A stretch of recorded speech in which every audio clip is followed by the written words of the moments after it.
the real story of this first half is Tarik Skubal, and you and I talked about him preseason a lot. I think did you pick him up in He's on my fantasy? fantasy team. Yeah. Yeah, you put your money where your mouth was, as he is clearly on his way to the AL Cy Young, at least at this point. It's really not a question. It's kind of a slap in the face, I thought, even though it's not that big a deal, that Bruce Bochy chose not to start him in the All-Star game when it was clearly obvious he's the best pitcher in the American League. Yeah. He gave kind of a seniority vote to Corbin Burns, which was just the most convoluted logic you could imagine. I'd be much more upset if it was something that meant a little bit more than just starting the American League for the American League in the All-Star game. But the big thing that's come up, obviously, are trade rumors suddenly surrounding Tarik Skubal, which I'm not sure how much you've heard about that. It is the biggest topic in Detroit right now. Let me go on record before we start this conversation. Is I do not want to trade Tarik Skubal. He is still under 2 years of control after this season. Yeah. He is clearly right now. I would call him the best pitcher in baseball, certainly in the American League. His upside is tremendous. His current his current performance is the best. So, and the idea that he's under control for 2 more years after this is Yeah. unbelievable. I mean, if you're in the middle of what we believe the Tigers are in the middle of, and to your point, they've they've had their best record since 2016, so that's major improvement. Um, yeah, they're. I I'd mean, call it incremental yeah, since they still are below well, 500, but yeah, but it weren't is they? improvement. They were like what 12 games below or something last year at this time. I don't Yeah, know what something it like is, that. but anyway, double digits. But this is the guy you keep building around. And we're going to get Well, into a similar conversation when we get to the South Side, but it's yes. like it's like you got this guy under control. The The only idea, yeah, I'm on board. You and I are speaking the same language. The only reason that I would trade Tarik Skubal is if there was such a ridiculous offer put on the table that it was like literally the Godfather offer. It's an offer you couldn't refuse. A franchise changing pro, uh, batch of prospects that it was just so outrageously in the Tigers' favor that you could not turn it down. well, You'd be a fool to turn it down. I think that could if the trade rumors are true, because I feel like there's so many fucking trade rumors right now. I'm just like, just shut the fuck up on ones that don't make sense, sort of like this one. Um, Well, I think there is one that does make sense, and this who's is it with? Who's it with? this would be with the Baltimore Orioles. Heard of them? They're pretty good. And there's been multiple reports. The rumors you're talking about started with Tom Verducci from Sports Illustrated, who I'm so glad none of these rumors are coming from Bob Nightingale, because it would The just man. clearly be clickbait, just throwing weird shit out there. I have no reason to discount anything Tom Verducci has to say. I haven't seen Ken Rosenthal, the highest authority I feel in baseball reporting. I haven't seen him comment too much about it. John Morosi is another one that's commented on this. Mm, Verducci mentioned both the Baltimore Orioles and the Los Angeles Dodgers, which there are aspects of those are very interesting.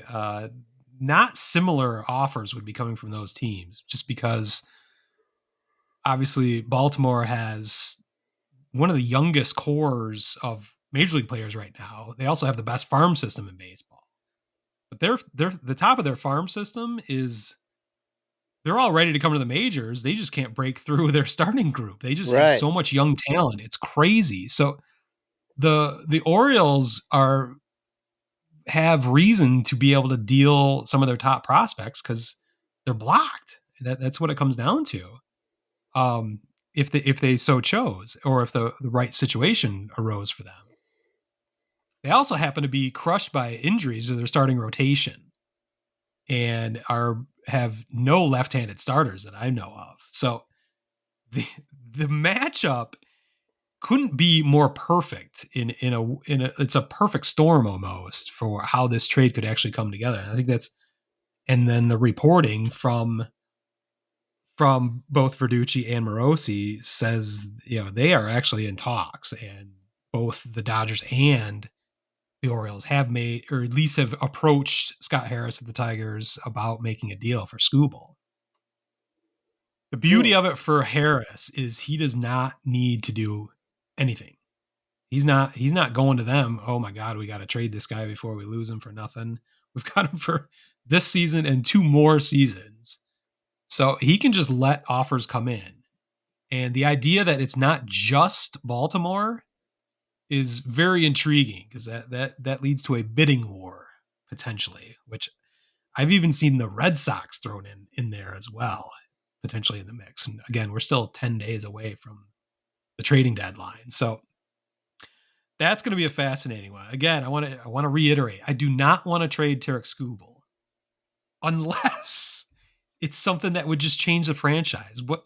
What's been thrown out there and could potentially happen is, and if I was Scott Harris, I would, say thanks for calling, but unless you throw in Jackson Holiday, Kobe Mayo, and their top catcher prospect, or another, when I think their third top prospect is a catcher, but give me your top three prospects, and then we'll talk.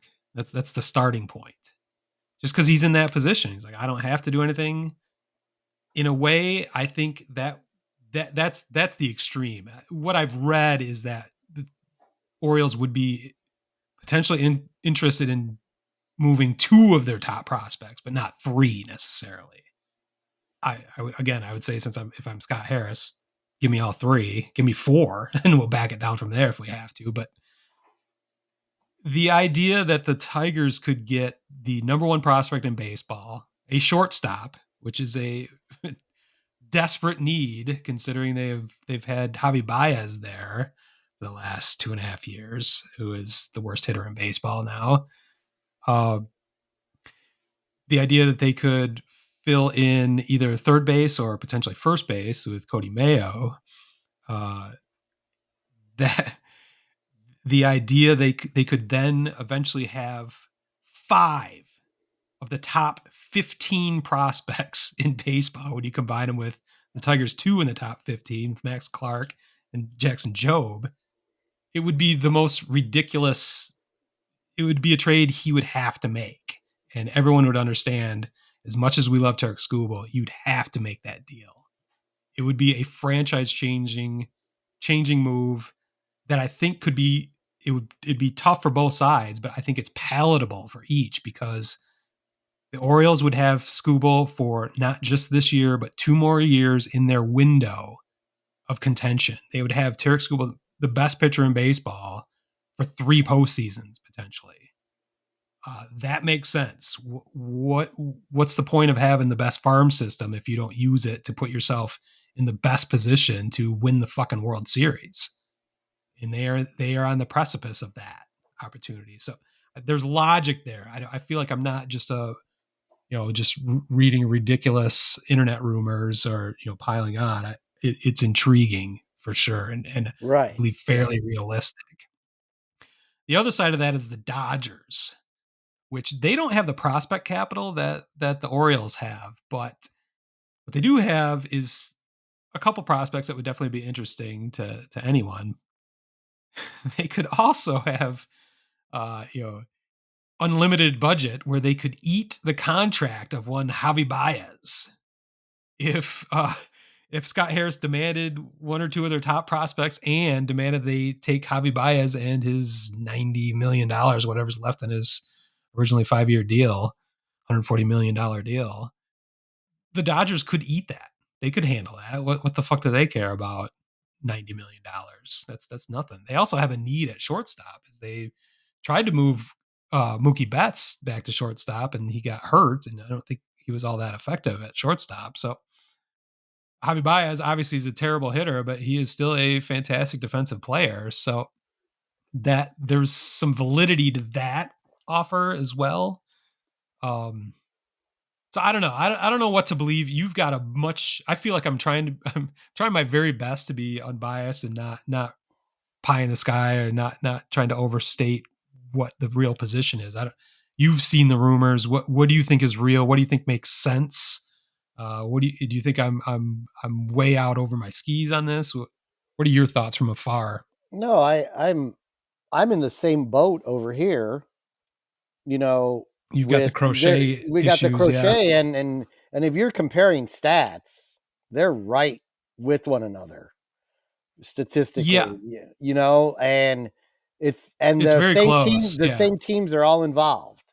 And it's all the Sox are doing the same thing because there's no reason to move them unless the price is ridiculous. And that's what you do. So, how desperate are you? And we know a smart team who's got, like the Orioles, who's got a cog that they can't get these players up because they're just too good. Oh, I feel so bad for you. yeah. Um, do it. But, like, don't. It's their job to try to not give up that much. But at the end of the day, they're going to, I'm sure the Yankees are probably involved in some way too in Well, all I've these. I heard. know the I've Yankees are big on the Sox radar, but like I'm sure the funniest thing about this is you got a Tigers team who I'm going to give you some good news in a few minutes about. I think your theory on things leveling out is going to happen, evening out ooh, in the Central. I've got some good news I for you like it. coming up, but Okay. you've got one team that could make with a good second half could be in the conversation, you know, for maybe a playoff spot. I got another team with this great pitcher who's just not going anywhere and really is in full rebuild mode. But for for the White Sox, the question, is like, do you just hold on to them and rebuild around them? Where in the Tiger situation, it's like, if we can get that haul, we're going to be the AL Central favorite next year. Well, and the We're going to Tigers be a have favorite in baseball next year.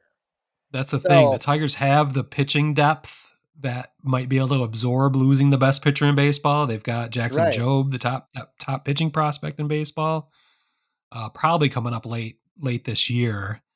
Um, they've also shown that Chris Federer is the pitching whisperer, as he's not only taken Eduardo Rodriguez and Michael Lorenzen last year, but now Jack Flaherty turned his career around. That is actually another big trade chip that's out there that could be even packaged with Tarik Skubal potentially, radically transform anyone's rotation.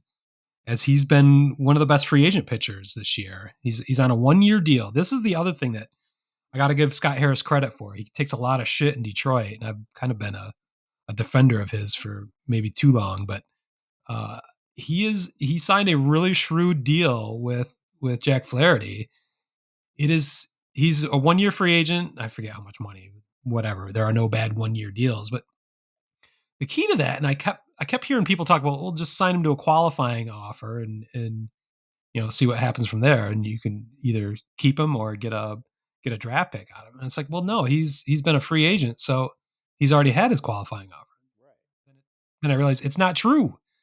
I totally missed this. He was traded last year from the Cardinals to the Orioles, and he was so awful with the Orioles, they didn't offer him a qualifying offer. So he has yet to receive his one qualifying offer yet. So Scott Harris has that in his back pocket. He can negotiate from another position of strength, even with Jack Flaherty. He doesn't have to lose him. If he does, if we do keep him for this season, like we said, if things change slightly in the AL Central, the Tigers are positioned. If they can get just a little bit of fucking offense, they've got an incredible rotation. Flaherty they can give him a qualifying offer, and if he wants to stay, which there's a big potential they'd want to stay, considering how much better he's been as a Tiger than he has been in the last several years under the tutelage of Chris Federer, pitching coach.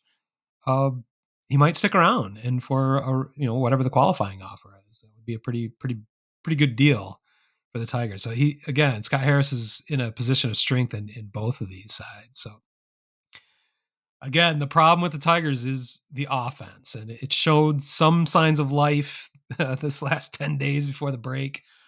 Colt Keith, the chic pick for Rookie of the Year, really struggled at the beginning of the season, but he's figured it out. He's got a 1,200 OPS over the last 2 weeks, so figuring it out. I'm not saying he's got it all figured out, but he certainly showed way more signs of positivity on the offensive side. So there's reasons to be positive. There's reasons to be certainly interested in the trade deadline. Again, I don't want to trade Tarik Skubal, but fucking A. If you could load up your whole infield for the next 5-10 years in one trade and change the course of the Tigers franchise. So